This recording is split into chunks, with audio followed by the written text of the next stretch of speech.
Ayan.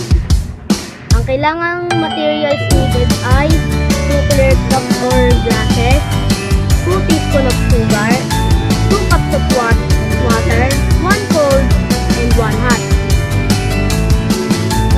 Spoon for stirring. Procedure. Label the cup as cold water and hot water. Procedure number 2. Add 1 cup of cold water into the first cup and 1 cup of hot water into the second cup. Procedure number 3. Drop 1 teaspoon of sugar into each cup at the same time. Stir both at the same speed for 10 seconds.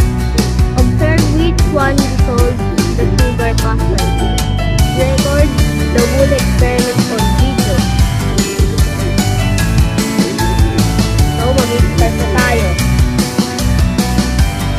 Ito yung hot water. Ito naman yung cold water. Ito yung sugar.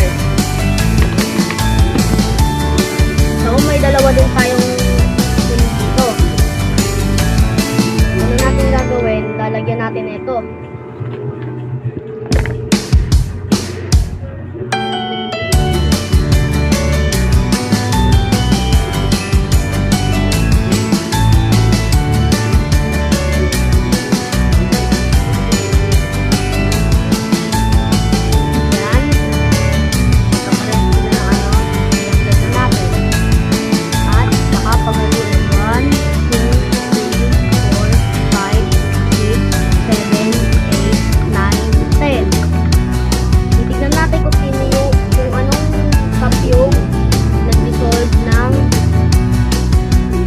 Faster.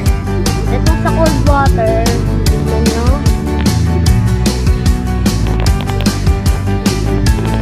Yan po. Yung sa hot water naman po, ito po.